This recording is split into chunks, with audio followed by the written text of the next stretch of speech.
Hi everybody. So today I wanted to try a new recipe out. I found a really good one online for baked oatmeal cups, and I thought it was a really good option for breakfast. So I'm actually going to be following the cup recipe using the muffin pans versus putting it in one big dish. I didn't seem to have the right size dish to follow the recipe that way, so I decided to kind of combine two options together so I can at least make the flavors that I want, but portion it out and have it. So I prefer things that are pre-portioned. For me, it's so much easier because then I know that that item is exactly that amount of points. So for this specific recipe, you're going to be making 12 muffin cups, and they're going to point out at about 4 points a muffin. So depending on what you add into your recipe will change the point value a little bit. I'm actually trying to make this as low points as possible. I don't really like giving up the majority of my points in the morning. Some people like having a heavier breakfast. I'm just not one of them. I really like having something that I can kind of grab and go with. So this option is really great for me. So I've swapped out a few recipe items. I'm going to put the original recipe in the links below so you guys can see where this recipe came from. And I will give you what I've changed up in the comments as well, so that you can change things up according to how you want to eat the items as well. So to start with, I've already measured out some of my dry items just so that I have it ready. It did call for cinnamon, and I've ran out, so I've decided to swap it out for my pumpkin pie spice. So it has cinnamon, nutmeg, clove, all the regular kind of spices that you would put in a pumpkin pie. And I figured it's fall, why not, add that into it. So to start with, you have to measure out 1.5 cups of milk. Now I'm swapping mine out for the Almond Breeze unsweetened vanilla. It's just what I happen to have, and I don't want to have the extra calories with regular milk. Obviously, if you have a nut allergy, you're not going to want to use a nut-based milk, and that's fine. Regular milk is okay as well, but you're just going to have to account for those extra calories. So I've got 1.5 cups here.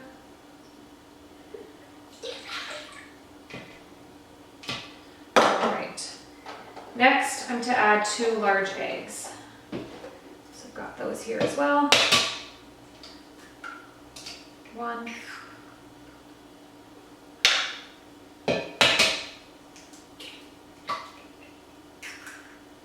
2. Now it says to add all your ingredients together, minus the berries, because you're going to fold those in at the end. You don't really want them to get completely crushed. You're supposed to add 1/4 cup of butter, and it says do not substitute the butter for anything else. It helps give this a better texture in the end. So I'm going to account for all the points. I have regular salted butter. I did ask for unsalted, but I don't have it, and I never tend to really worry about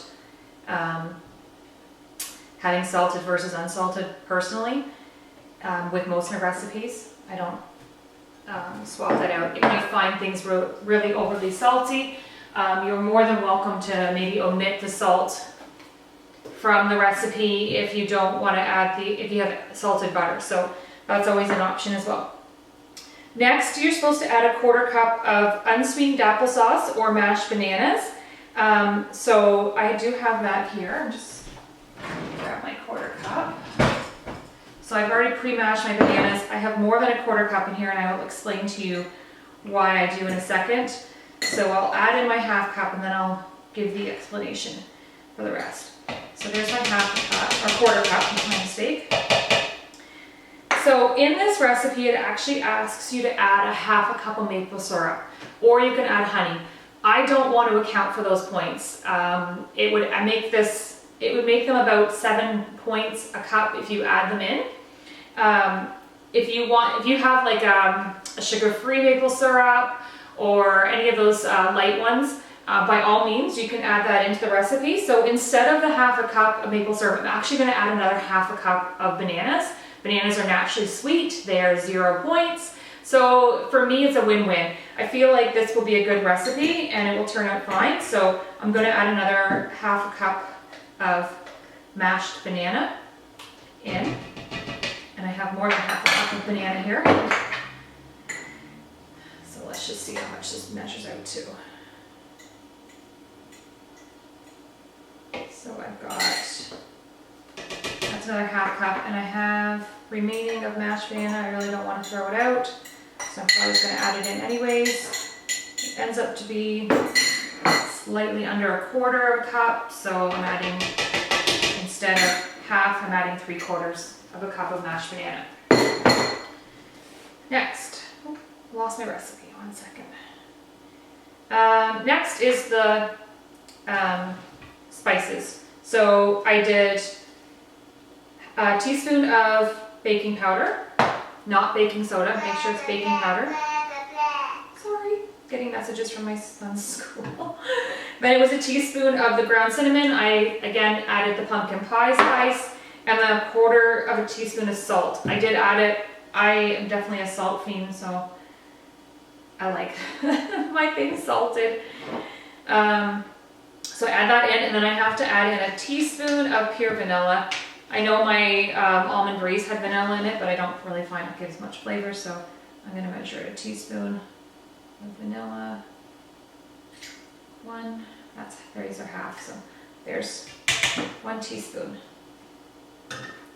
Okay, that is that for those ingredients. Next is I'm going to add the oats. So I'm going to actually stir this a little bit just to kind of mix the wet with the, get those bananas kind of, or the eggs kind of squished here. Mix it with the cinnamon.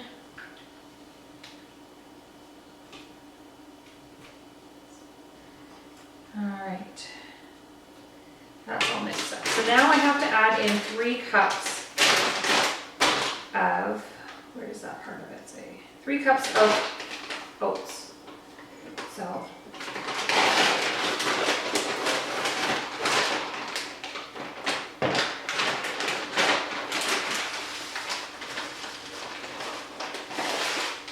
I'm just using 1-minute oats. You can use other kind of oats if you like, steel cut, whatever. This is just what I add. I'm all for using what you got in the cupboard. I don't want to have to go out and buy a whole bunch of other ingredients that I may never use again. So there's 3 cups added. All right, now I'm going to mix this all in together, and I will add in my berries after. I just bought raspberries. Honestly, if I had thought about this beforehand, I would have been smart and I should have bought rhubarb, because my mother used to make this amazing raspberry rhubarb pie when I was a kid.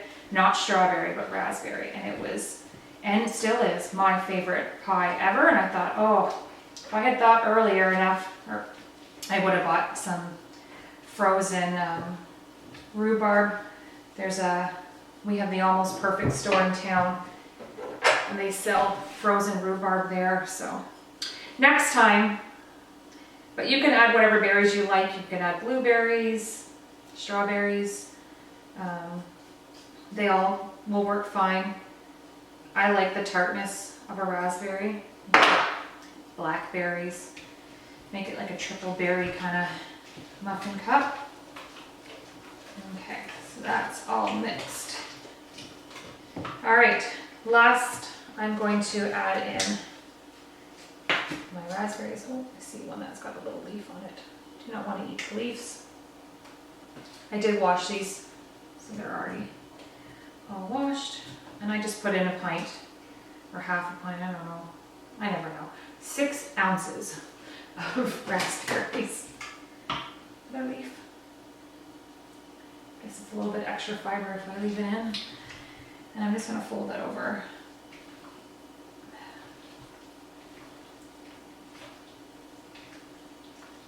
So I've preheated my oven to 350 degrees.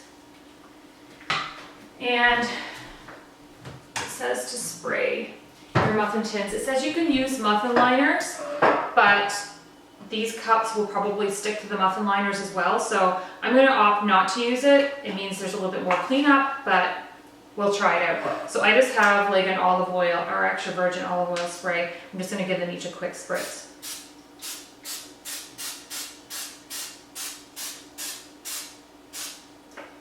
Okay, so there's that. And I'll get my little measuring cup. I have it in my popcorn kernel container here. Should give it a little wipe. Okay. I got this from Wilton. I don't know, it's supposed to be the perfect measurement for cupcakes. I'm sure it's not going to equal out the same with this, but we'll try it. We'll see what comes out. So I'm just going to fill every single one of them.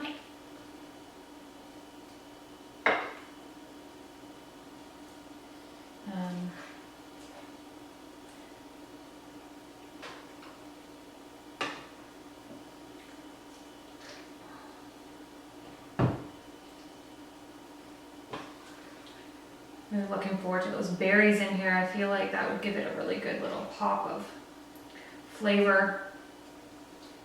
Try to make sure that every single one has at least one berry in it.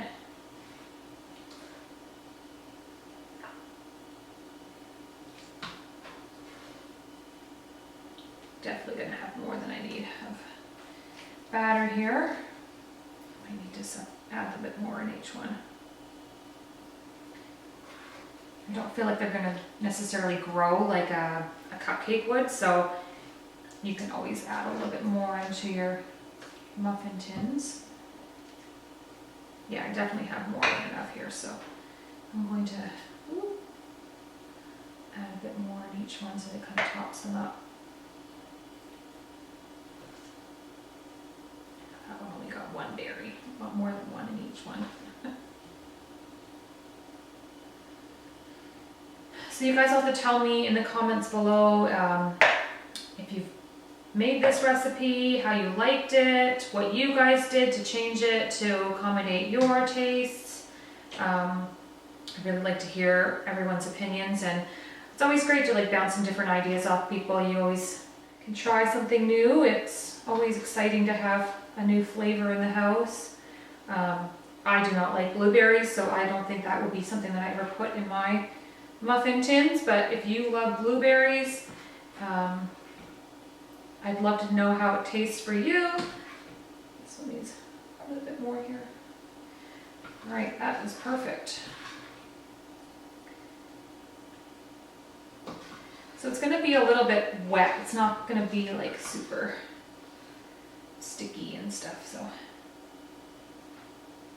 right, every single one is full. Oh, there's still a bit more. Use as much of this as I can. Get it all out. All right, so that's that. I'm just gonna pop this in the oven, and it says to cook it for, what was it again? I think it's like 35 minutes, but let me just see what it says. I have to just move over to the muffin cups. Hi, welcome back. So my muffins have been cooking for 25 minutes. I apologize, my video camera cut out right at the very last couple seconds of my previous video.